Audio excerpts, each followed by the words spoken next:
आप सभी का स्वागत है आपका अपना YouTube channel RS study point में। और आज के इस वीडियो क्लास के माध्यम से हम जानेंगे प्रतिबिंब तथा प्रतिबिंब के प्रकार के अंतर के बारे में। इसमें हम लोग समझेंगे कि किस प्रकार के प्रतिबिंब है और उसका अंतर क्या है। तो इसमें जो आपका पहला दिया गया है प्रतिबिंब किसे कहते हैं प्यारे बच्चों, बहुत ही इंपॉर्टेंट, आप लोग अंत तक बने रहें।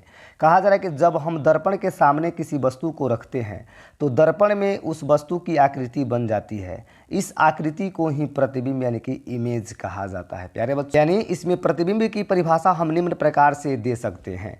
यदि प्रकाश की किरणें जो है वस्तु से के किसी बिंदु से चलकर परावर्तन के बाद किसी दूसरे बिंदु पर जाकर मिलती है अथवा किसी दूसरे बिंदु से आती हुई प्रतीत होती है तो इस दूसरे बिंदु को पहले बिंदु का प्रतिबिंब कहा जाता है। चलिए प्रतिबिंब की बात करें तो प्रतिबिंब आपके दो प्रकार के होते हैं प्यारे बच्चों। दोनों इसमें दिया गया है आपका वास्तविक और आभासी प्रतिबिंब।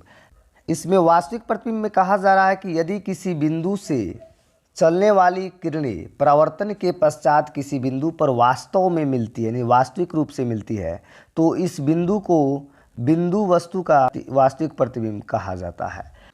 इसमें 2 नंबर में कहा जा रहा है आभासी प्रतिबिंब। तो आभासी प्रतिबिंब के लिए डिफिनेशन बता दें कि यदि बिंदु वस्तु से चलने वाली किरणें परावर्तन के बाद किसी दूसरे बिंदु से आती हुई प्रतीत होती है तो इस बिंदु को बिंदु वस्तु का आभासी प्रतिबिंब कहते हैं। चलिए इसमें हम देखते हैं अंतर। अब बहुत ही इंपॉर्टेंट है प्यारे बच्चों, तो आप सभी इसमें अंतर देख लीजिए। अंतर ही आपके एग्जाम्स में 5 नंबर के पूछे जाते हैं।